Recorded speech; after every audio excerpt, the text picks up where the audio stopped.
Well, good evening, students. So today is 18th April. Since we have till now we have dealt with all the taxonomical aspects of our subject. Now, another very important aspect of Unit 1 and Unit 2 was, as I have seen your syllabus, was ultrastructure and biology of bacteria. Now this chapter will be dealt in different parts. If you just see here, the first part I have divided into two parts. First part is morphology and general characteristics of phytopathogenic bacteria. This is very with this we really need to go through, and then second part is structure of bacteria, which we will be dealing in different ways, different parts, that is surface appendages, cell envelope and cytoplasmic organelles. Now coming to the first part of this chapter, that is morphology and general characteristics of phytopathogenic bacteria. Now hope I know the earlier lectures, all which I have tried to myself to explain you all as best as possible. Now hope you all might have really understood, and again coming back to the same what is domain. Actually I would just start from, we will refresh with our the basic definitions and some very simple characteristics, because once we are through the simple characteristics, I think it will become very easy. So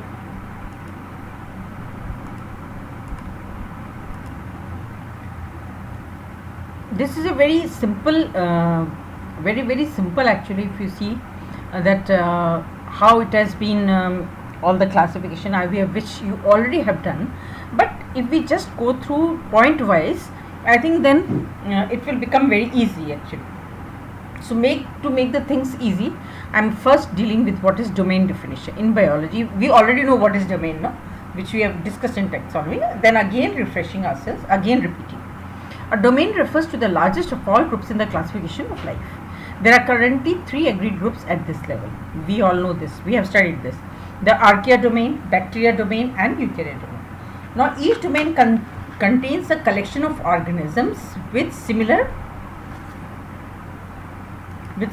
properties and evolutionary histories as scientists have organized them. Now what is domain in the tree of life? In the most widely accepted theme of the organization of life, a domain is the first subdivision as seen in the image below. Now we can just have a look here that it is a domain is then further broken up into kingdoms. In the domain eukarya, for instance, there are 4 kingdoms: Animalia, Plantae, Fungi and Protista. Each of these kingdoms is then broken down into smaller groups all the way down to individual species. Now what are those 3 domains which you all know? Archaea. You all know very well what is archaea, and I will just go through it. Just again we will repeat the whole thing. What is archaea? The archaea is a domain of bacteria like organisms, but they have a distinct biochemistry which distinguishes them from bacteria. But otherwise also I would like that you should really understand, try to understand the difference between the bacteria and archaea and eukaryote. That will help you also, and it's a very important question. Otherwise also a question which is very well asked also, that what are the basic characteristics of bacteria and archaea and eukaryote, and how will you distinguish these 3? So while still they have bacteria-like DNA and no organelles, they also have several differences which put them into a completely different domain. Their cell walls and the RNA they produce are significantly different from that found in the domain bacteria. The organisms found in the domain archaea are often extremophiles. These organisms they thrive in environments which other organisms find hostile. This could be a highly salty environment, one of high or low temperature, or even one with chemicals that are toxic to other organisms. While organisms in the domain archaea were often considered distantly related to bacteria because of their weird tendencies, other scientists have hypothesized that they are closely related to the organisms in the domain eukarya. Okay, so now coming to bacteria, because today we are going to deal with bacteria, but I just wanted to I told you that we'll just brush up our memories. Organisms in the domain bacteria are also prokaryotes, having no distinguished organelles or membrane-bound nucleus. The domain bacteria is also possibly the largest domain, containing possibly millions of unknown and unrecorded specimens. These small single-celled organisms live almost everywhere and are the size of the most eukaryotic organelles. They contain the DNA in a small ring and carry out all the functions of life within the single cytoplasmic space. As seen in the scanning electron micrograph below, these bacteria can be quite small. Each bacteria in the image below is roughly 1 micrometer long. And really, dear students, I used to always, whenever I used to teach the students earlier, like earlier classes I used to take in IRI or here, I used to always say that microorganisms are the strongest of the living organisms. And of course, viruses, though this COVID-19, they are again repeating saying that it is a non-living entity, but when it gets the host, then it becomes a fast multiplier, and it takes over the host machinery. So I'm really telling you, this COVID-19 has really opened our eyes that how a small particle can really change over the whole world scenario. So coming to this, that saying that this is a very small and this thing, these all bacteria, viruses and all fungi, and they are really microorganisms, are of great importance to our our daily life actually. So while there are millions if not billions of species of bacteria, there are a handful that are significant to human. For instance, many of the organisms living in your gut helping you digest your food come from this domain. We need many bacteria for the vitamins and nutrients they produce. However, there are several species such as the bacteria which cause cholera or meningitis, which are highly detrimental to human health. Even the plague, which has killed off massive amounts of human population throughout the history, was caused by organisms in this domain. Now coming to eukarya. This domain represents well everything else. The organisms in this domain are eukarya, meaning they have a membrane bound nucleus and organelles. In separating different tasks of life into these membrane bound chambers, eukaryotes can increase their efficiency and host a different set of chemical reactions. For instance, mitochondria are energy transferring organelles which enable organisms in this domain to undergo aerobic respiration. This allows them to process glucose, a necessary sugar for life, much more efficiently. As such, the organisms in the domain eukarya have expanded to many forms. Now, these are all characteristics which you all understand. Just again, I repeat that we are brushing our memories. We are trying to memorize again. The eukaryotes include everything with organelles and a nucleus. This means that the microscopic amoeba and the largest animal on the planet, the blue whale, are both in this domain. Plants and fungi also share this domain. This may give a scale for how variable a domain can be. Okay, it's huge domain, and you all know the difference also. You know the ribosome size of bacteria 70S and archaea 70S, and what is about eukaryotes, it is 80S. Okay, and then see, these are the different structures actually when we say that how they are differing actually. Okay, while it is easy to demonstrate within this domain because the differences are largely physiological, each domain has this much variability within it. The other domains, bacteria and archaea, contain largely biochemical variability, as their physiological variability is limited by being unicellular.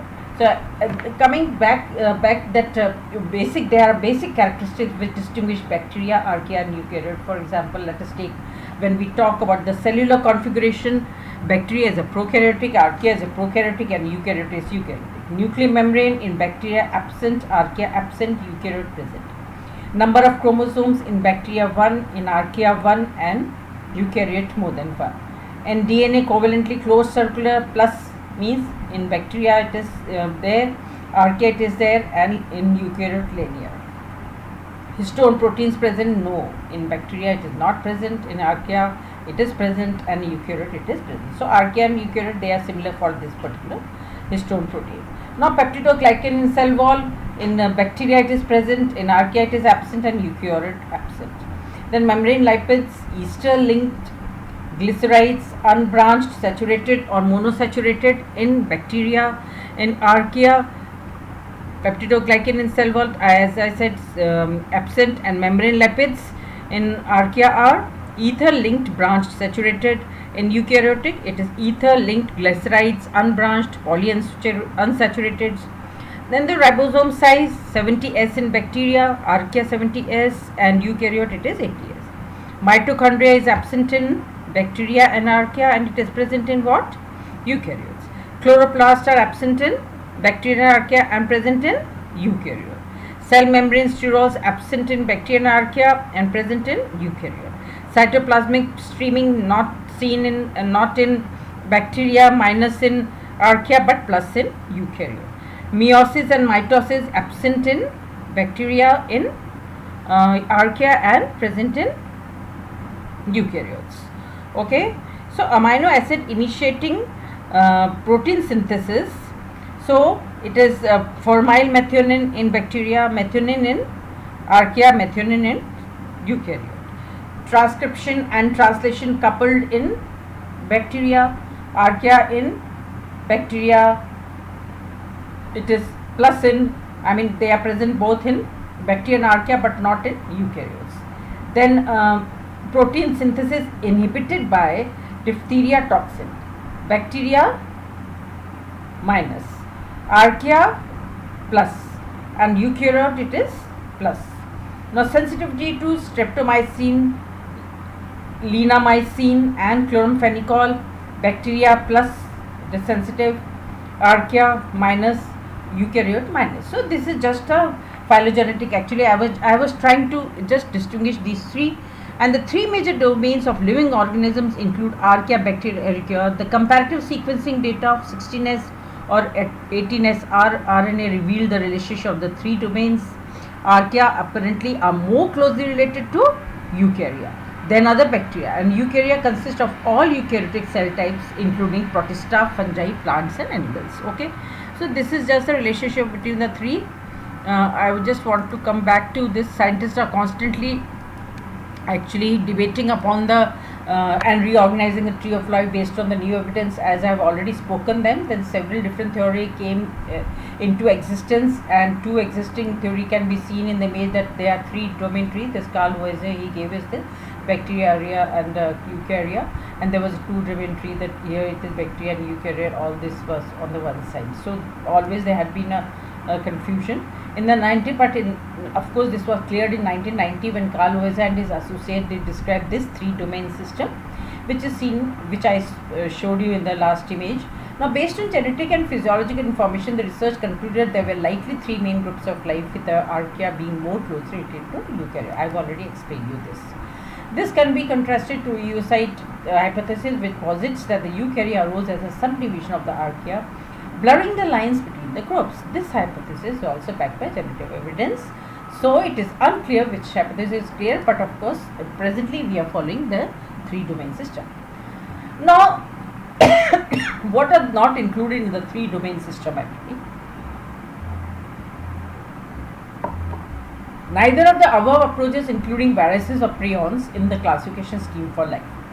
Many scientists do not consider these things to be living, as viruses hijack a cell's machinery to replicate itself, while prions are misfolded proteins which somehow cause other proteins to fold incorrectly. Both genetically based molecules have a means for reproduction, which is why many scientists consider them living for classification purposes.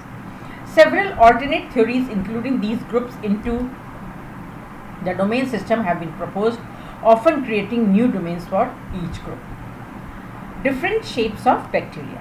Now actually while I was going through all this relationship, and I was trying to explain you all, just coming to very simple or simpleton actually, which you might have learnt in your MSc, not only in MSc, I think in UG I would say, you might have gone through all these things, and but still then it's a part of, it's an initial part of our bacteriology course, and so we should really, when we are going to go for the ultrastructure and the biology of bacteria, we should definitely start with the different shapes of the bacteria. What are the different shapes? Morphology of bacteria is of different shapes, you know, it's a wonderful wonderful to see all these different types of shapes like cocci, rods, and spiral, which are the basic, the basic shapes actually. I would really say these are the basic shapes. Now I will just come to others also, like this is cocci, bacilli, and many other many other bacteria, budding and epidigital and others. There are many different shapes which now when we go further we will discuss. Okay. Now, size, shape, and arrangement. Let us come to the size, shape, and arrangement. So, what is bacteria? Bacteria are single celled and are classified under the domain Prokaryota. As such, they lack membrane bound organelles like those found in eukaryotes. Okay. Although they are all microscopic organisms that can be found in various environments in nature, bacteria widely vary in size, shape, and arrangement. The majority of bacteria species are microscopic. However, studies have identified large bacteria that can be seen with the naked eye.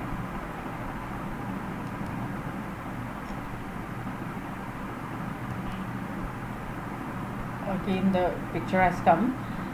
In general, bacteria between 0.2 to 2 microM, the average size of most bacteria. Research studies have shown their size to play an important role in survival over time. Very small, but it has got a this small size, it has really helped it. It can exploit and thrive in various microenvironments. See these small microorganisms, how they are really running the whole world. These include such environments such as the vertical gradients and intertidal marine sediments, in which various types of bacteria have been found. Okay. Various microorganisms are absent in such environments. Bacteria successfully exploit resources available and thrive in such environments. Actually, all the hostile environments also they will go. I mean, they really are not scared. Actually, they are the rulers of this world. The small size of bacteria is also beneficial for parasitism and oligotrophy. Bacteria can continue relying on a range of hosts, large and small, for their nutrition. In addition, they can also live and survive in environments that contain a low concentration of nutrients. For instance, a group of bacteria known as oligotrophic bacteria. So bacteria have a high surface area to volume ratio that allows them to take up as many as nutrients as possible for survival. In the process, they can continue growing and reproducing at a steady rate. Okay. In bacteriology, the micrometer is the primary unit of measurement. 1 micrometer is 1,000th of a millimeter. I'm sorry, I'm giving very basic things to all of you, but I think I felt like, let us start with the ABCD only. Okay, this is all our ABCD. Given that the limit of resolution for a human eye, naked eye, is between 100 and 200 microM, about the diameter of a human hair, then most bacteria cannot be seen with the naked eye. Okay, beta? Okay, sorry. If anything coming out, maybe I'm feeling like to see all of you and really talk to all of you, and just I can visualize all the faces actually. I know each one of you. Sonali I know very well, Akanksha I know very well, Anupriya I know very well, Sumitra I know very well, Sunil ji I know him very well. So like whenever I read this, I can visualize all the faces, like as if you all are sitting opposite to me and I'm trying to teach you. But yes, this is all I am visualizing, and then coming to all of you. And so this is a relative scale of the eukaryotes, prokaryotes, viruses, proteins and atoms, which this was just created and it is in the public domain. So I just wanted to show that how they can be differentiated. This is see how they can be differentiated. The nanometer, small molecules, atoms, proteins, viruses, then prokaryotes, 1 microM and 1 mm the eukaryotes. So this is a range in between, like there is a merging also, and there's the smallest and the largest. You can see very well this range of the sizes. What is the average size? According to many microbiology books, the average size of most bacteria is between 0.2 and 2 micrometer diameter. However, there are some that hold this to range between 1 and 10 micrometer. This, however, only considers the diameter of the organism and not the length. For instance, whereas E. coli bacteria range between 1.1 and 1.5 microM diameters, then Bacillus anthracis range between 1.0 to 1.2 microM. This is all micro actually. While Bacillus subtilis range from 0.25 to 1 microM in diameter, they also vary in length when compared to each other. Now coming, what is this? Who is the smallest bacteria? There has been debate about the classification, but some of the smallest bacteria, they are the micro known as nanobacteria. They are characterized by the slow growth under aerobic conditions as well as being gram-negative in nature, although they have been shown to range between 0.2 to 0.5 microM, that is 200 to 500 nanometers. Okay, there have been studies where some were found to filter through 0.1 microM filters. Some examples of these bacteria include Mycoplasma about 0.25 microM, Haemophilus influenzae, which ranges between 0.2 and 0.3 microM, and Mycoplasma gallisepticum, which range between 200 and 300 nanometers in diameter. Although such bacteria as Mycoplasma lack a cell wall, they can exist independently. They are found in such hosts as human beings, plants, and a variety of insects. Well, dear students, I want to refer you again. I have taken some few names, only 4 names, but welcome to this lecture. The other students also actually who opted, actually, especially like Poonam, and then one more name Kamlesh, and there is one more name which came after later on. So please, you are all also welcome to this lecture series. Don't ever think, because since I have not met, I think I might have met a few of you, but maybe we have not talked to each other. But thank you very much. Then again I come to the large bacteria. Some bacteria are large enough to see with the naked eye, for instance, whereas Shodinum busheli, that measure between 4 and 5 microM in diameter, are large bacteria.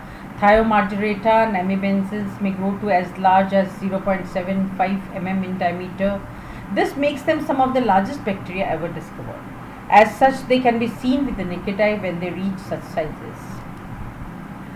The Thiomargerata namibiensis is a gram-negative bacteria that is coccoid in shape. It was discovered in ocean sediments in Namibia, southwest of Africa. So I have just given you some few informations. This is just for few information, a general knowledge information. Just simple questions come out of them. So now coming to the shape and the arrangement, like you all know what are the shapes, different shapes and arrangement. You all know about this. I know you might have read them many times. Therefore, now today it is very easy also for me to take this lecture. Morphologically, bacteria are microscopic single-celled organisms that are small and lack membrane-bound organelles. Again, I am repeating. A majority of these organisms also have a cell wall and capsule that protects the inner contents of the cell, where the nucleus, ribosome, plasmid, and cytoplasm are found. While most bacteria share these characteristics, they vary in shape, which allows different types of bacteria to be classified based on their general shape. The following are the major categories of bacteria based on the shapes. Okay, so we'll just discuss some important shapes hurriedly, and that will help us, to remember. So anytime such small objective questions are being asked, so that you are ready with that. So let us come to cocci. Cocci bacteria appear spherical or oval. For the most part, the shape is determined by the cell wall of the organism, and therefore varies from one type of cocci bacteria to another. Cocci bacteria may exist as single cells or remain attached to each other. Then attached cocci bacteria include diplococci bacteria. Diplococci bacteria are the type of cocci bacteria that occur as a pair, two joined cells. Some examples of diplococci bacteria include Streptococcus pneumoniae, Moraxilla, Citrullus, Enterococcus species, Neisseria gonorrhea.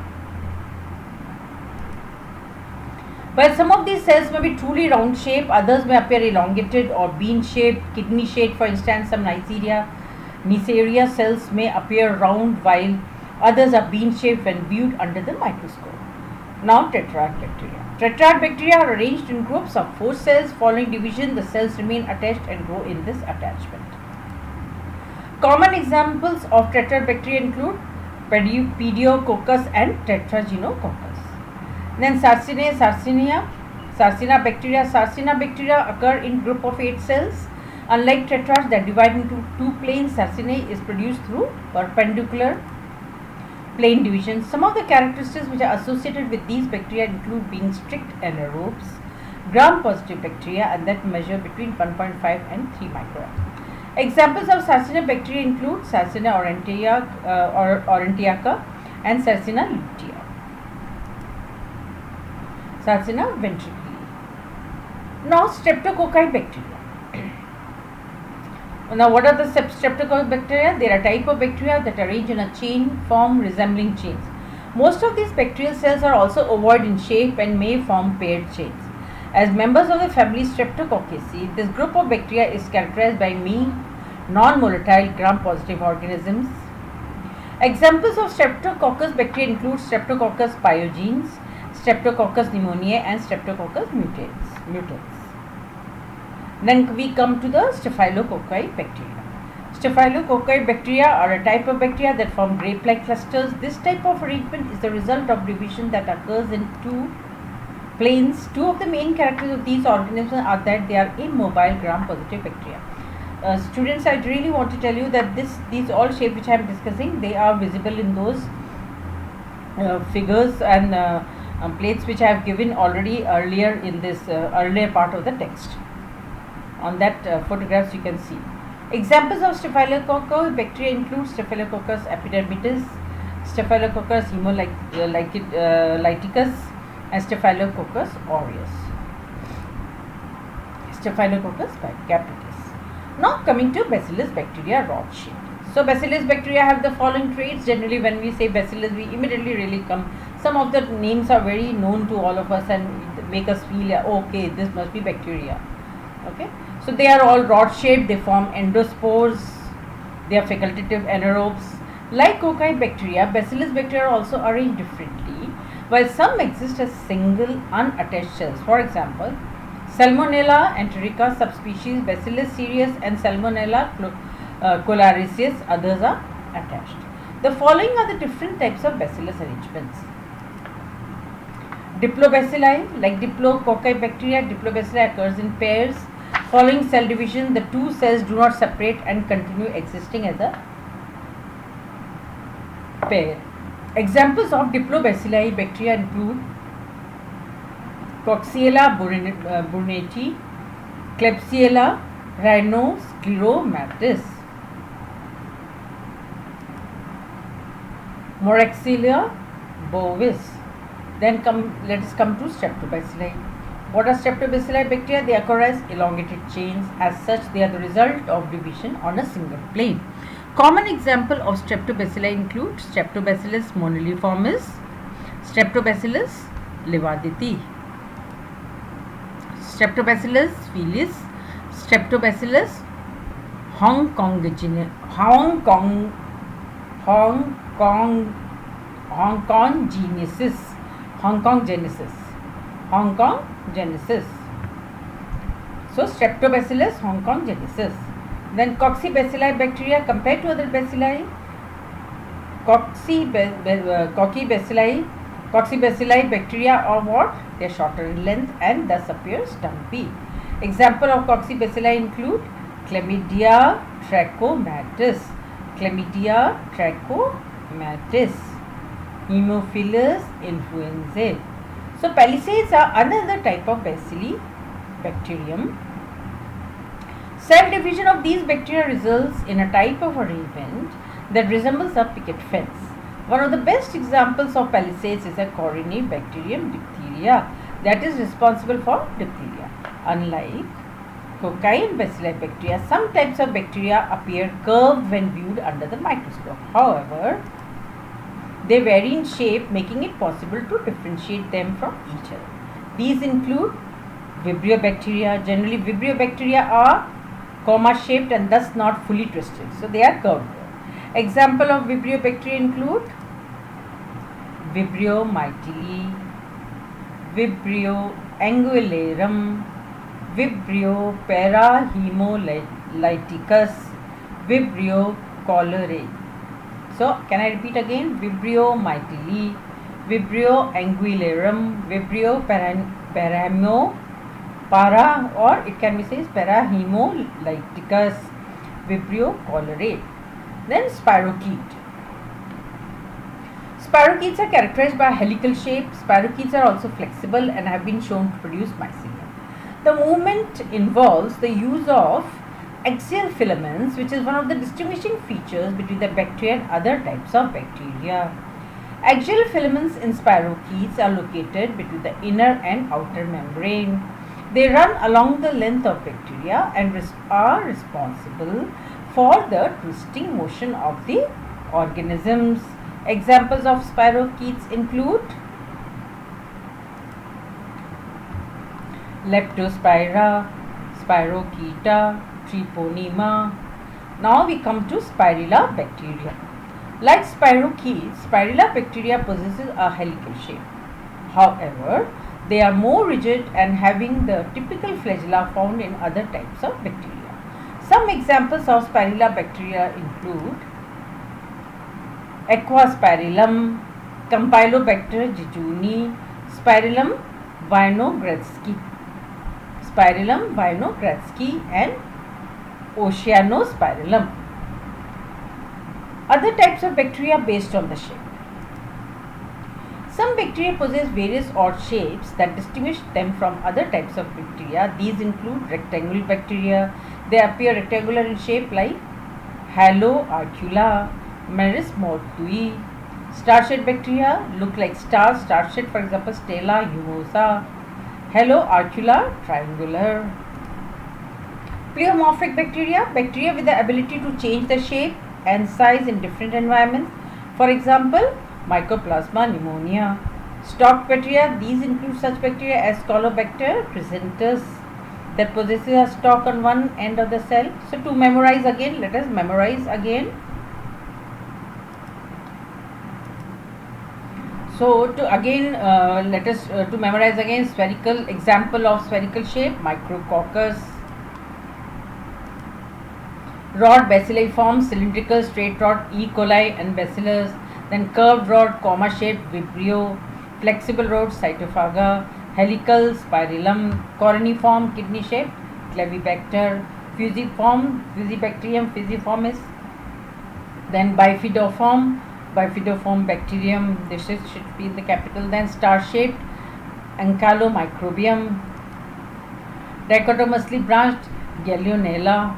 Bat shaped, Hyphomicrobium. Coiled around the central axis, Spirocheta. Coiled spring like, Leptospira. So this is the, now we are through with the shapes of the bacteria. Okay. Now after knowing all those shapes, and I think I have given that photographs also, you can just have a look on those the shapes in those photographs. Now what are the basic general characteristics of the plant pathogenic bacteria? Let us talk about the general characteristics of the plant pathogenic bacteria. Now these plant pathogenic bacteria can grow at the expense of the plant host and may damage, harm or even kill it in this process. They cause disease in plants. They have structural or biochemical properties that determine their virulence and pathogenicity. Now first let us talk about, majority of them are gram negative in reaction. Second, ability to produce large amount of exopolysaccharide, that is what called ability to produce large amount of exopolysaccharide, EPS. Third, they are encapsulated. Fourth, they are non-spore former. Fifth, ability to colonize aggressively their host plant. So remember, these are the general characteristics which we are talking about. What? About the plant pathogenic bacteria. Sixth, they are mostly aerobic or facultative anaerobic in nature. Mostly oxidase negative or delayed positive. Ability to give sticky reaction to KOH test. Ability to liquefy gelatin. Insensitive to bacteriocin produced by them or closely related strains. Ability to resist or withstand the antibacterial defenses of the host plant. Ability to produce various toxic substances like toxin that damage the host as well as other microorganisms. Then give hypersensitive response to tobacco leaf test. Then 14th, can be easily cultured on nutrient agar medium.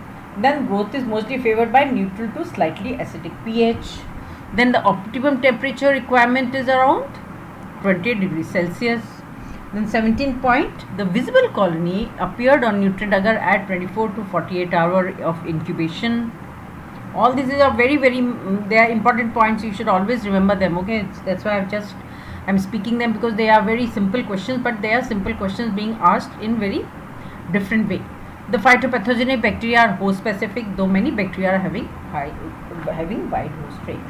So all these differentiating characters and all differentiating shapes as well as the general characteristics, I've dealt all of them, and I think I've tried to justify this just simple this chapter, morphology and the general characteristics of the our phytopathogenic bacteria. And this is the first part of our lecture here, but second part will be dealing with the structure, actually the structure, which is again very important, and it will lead us to understand many important points.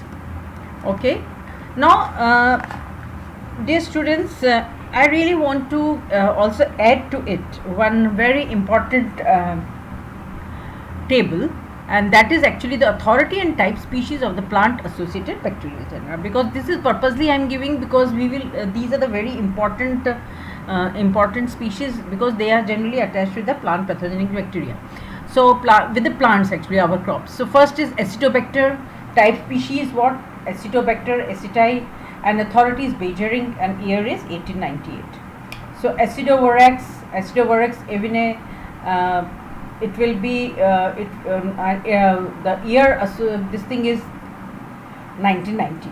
Actually this authority and type species of plant associated bacterial genera I will include in the other lecture. There are actually about 27 genera which I will be dealing, I will be taking in the other part of my lecture. Okay, so this particular lecture will be just I have finished with the morphology and the general characteristics of the bacteria, but of course I am going to deal with this authority and types. I will just speak these also in the second part of this lecture. Thank you very much. Thank you all of you. Thank you Akanksha, Anupriya, Sonali, then Sunilji, and Poonam, and Kamlesh, and others who are listening to me. Thank you very much. Thank you for attending this lecture, and hope everything is fine with you. All of you, stay home, stay safe, and stay healthy. You can do lot of exercises, eat a good food, healthy food, and so that we can boost up our immunity, and so we will be able to really win over this situation. Thank you very much.